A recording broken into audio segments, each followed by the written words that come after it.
Alright, and ito naman guys 'no, this is abundance of, money. Ito yung dobleng combo 'no. So ito gustong-gusto natin lumalabas lalo na pagdating sa usapin ng, mga blessings, mga kapiksi. So pinagpapala kayo sa relasyon. Sabi ko naman guys, you have supportive, family and friends, 'di ba? And ito guys, ito yung abundance of money, wealth, and riches. So pagdating sa kaperahan at saka pagdating sa relasyon, talagang, abundant 'yan, pinagpapala kayo. So 'yan yung mga blessings niyo mga kapiksi, okey? Although yung mga negative dito is babala ng pag-iingat, siyempre 'wag niyo rin 'yon basta-basta ibabalewala at saka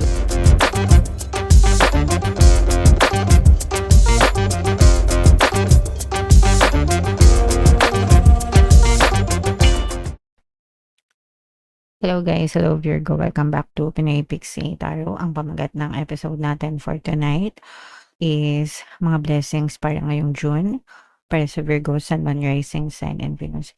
Sa reading na to guys, titingnan natin yung potential blessing nyo para ngayong buwan na to and kung may balakid man, mga kapiksi. So, unahin natin tong deck na to. Ito yung mga angel message para sa inyo guys.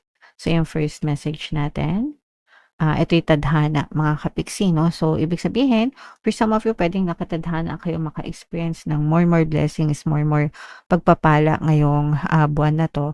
And for some of you naman, guys, maaaring matagpuan mo na yung tamang path or tamang daan kung saan mas lalo ka pang pagpapalain ng bonggang-bongga, guys, okay? So, claim nyo na yan, mga tadhana na yan, mga kapiksi. Yung next message para sa inyo, Virgo, ito naman ay dating. Excuse me. Ito naman ay dating, mga kapiksi. Ito makaka-resonate dito yung mga single guys na if you are single and nagpe-pray kayo, nagdadasal kayo para magkaroon kayo ng partner or specific person or love life, no? Maaaring may dumating or makilala kayo ngayong season na to. And for some of you naman, kung kayo naman ay in a relationship, currently in a relationship guys, ibig sabihin maaaring mas lalong maging matamis ang iyong pagmamahalan, ang inyong pagmamahalan, mga kapiksi. And another message guys, ito naman ay distorted feminine. Meron tayo guys na lahat tayo ay may masculine and feminine energy. Yung feminine energy natin guys, yan yung pagiging soft natin, compassionate, malambot, maunawain, mapagmahal, mapagpasensya, maaruga, no? Yan yung ibig sabihin ng feminine. And kapag distorted yung feminine nyo guys, kabaliktaran yung nangyayari sa inyo. So ibig sabihin, pwedeng bugnutin kayo, mainitin yung ulo nyo, wala kayong pake, magagalitin, mga ganyan. So, most of the time, pahinga lang yan guys, no? Kasi baka masyado lang kayong nai-stress, baka masyado kayong maraming iniisip. So, pahinga lang mga kapiksi. Mag-meditate kung makakatulong yung meditation. Pero magpahinga lang kayo guys, okay? Alright. So, yan. Comment down below if naka-resonate kayo dyan. So, ito naman ay sa love, guys. Tingnan naman natin yung gustong sabihin sa'yo ng person mo. More on dark confession ito, guys, no? So, kung ano lang yung maka-resonate sa inyo, mga kapiksi. So, yung first message natin, I am afraid that your feelings for me are not mutual. Ibig sabihin nito, guys, feeling ng person mo, hindi kayo parehas ng nararamdaman sa isa't isa. Okay? Feeling niya, pwedeng feeling niya mas mahal niya ikaw kaysa sa mahal mo siya. And likewise, baka ganun din ikaw sa kanya. So, merong disconnect somehow, mga kapiksi, no? So, merong disconnect sa pagitan ng dalawa, mga kapiksi. And another message, guys, I have things going on in my life that require my full attention. So, itong person mo, pwedeng napapansin mo na hindi kanya masyadong pinaprioritize, mga kapiksi. Ibig sabihin, maaaring busy siya. Guys, kasi nga sabi niya, I have things in my life that require my full attention. So, ibig sabihin, nakahati yung attention niya, mga kapiksi. And another message, Virgo, there are feelings of anger inside me that I need to release before I explode. So, ayan, meron siyang mga galit, mga kinikimkim na galit, mga hinaing, mga kapiksi. It's either galit sa'yo or galit sa ibang tao, guys, no? Pero, meron siyang mga negative emotion sa puso niya. So, sometimes, kahit na hindi ikaw, kahit hindi sa'yo yung galit, negative emotions pa rin yun, nadadamay yung mga tao sa quantum bubble niya. So, puwedeng nadadamay ka, nadadamay yung relasyon niyo or baka naman sa'yo talaga siya galit mga ka-pixie. Depende kung meron kayong mga pinag-awayan, guys, okey? So, comment down below guys if naka-resonate kayo diyan sa mga messages na yan. So, shuffle natin 'to guys. Hanapin natin yung energy ng Virgo. Habang sinu-shuffle ko 'to, panoorin niyo muna yung video natin regarding sa ating paano mag-manifest ng abundance video course. Kapiksi, sawa ka na ba sa mga struggles at hirap sa buhay mo? Masipag ka ba at masikap sa buhay ngunit hindi ka pa rin umaasenso? Ilang beses ka na bang nag-attempt mag-negosyo at mag-invest pero palagi ka pa rin nalulugi? Sa pagkakataon na ito ay maaaring may subconscious beliefs ka na nagiging balakid sa iyong pag-unlad at pagyaman. Introducing, paano mag-manifest ng abundance video course. Dito ay matututunan mong ma-overcome ang mga balakid mo para tuluyan ka ng umunlad, umasenso, sumagana, maging matagumpay, successful at maswerte sa iyong kabuhayan, pera, trabaho, negosyo, salapi at kaperahan ng bonggang-bongga. Dali, mag-send na ng email sa pinoypixie@gmail.com at simulan na ang iyong pagyaman ngayon. Alright, so sa lahat ng gusto mag-avail ng course guys, mayroon tayong paano mag-manifest ng abundance video course, paano mawala ang third party at magkaroon ng harmonious na relationship, paano pabalikin si ex or vice breakup. Sa mga interesado guys, mag-send lang kayo ng email sa pinoypixie@gmail.com. And sa mga naghahanap ng pampaswerte guys, mayroon tayong money shaker jar. Ito yun guys, no? Super liit na bote pero super effective, super powerful. Ang dami ng sumakses dyan guys at saka ito. So sa mga interesado guys, ito yung ating WhatsApp number. Chat nyo lang ako dyan mga kapatid. So, Virgo kaya in your present ng Queen of Pence, ito yung ating blessings energy. So, babasahin natin lahat, positive and negative mga kapiksi. Yung negative, it's either yan yung balakid nyo sa mga blessings or pwedeng negative experiences. Mayroon ditong presence guys ng fire sign, Aries, Leo, Sagittarius. For some of you, maaaring may fire element kayo sa inyong natal chart or you may be dealing with another fire sign. Unang-una sa negative guys, manloloko, no? This is the energy of deception, panloloko.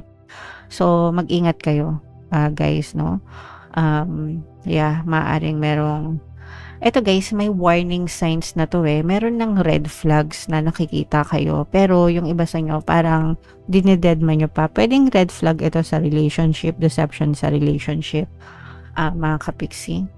Puwedeng sa relationship na romantic or mga relationship sa, pamilya or kaibigan. Pero walking red flag ito guys, ano, parang there were signs na may mga signs na, no? Pero yung iba sa inyo parang pinili nyo lang dedmahin, yung sign na yon pinili nyo pa rin magtiwala, pero yeah, maaari pa rin kayong maloko mga kapiksi. So, always kayo mag-ingat guys sa mga tao na pinagkakatiwalaan nyo, mga kapiksi, sa pagbibigay ng impormasyon, guys, no? Para iwas manloloko, hindi kayo maisahan.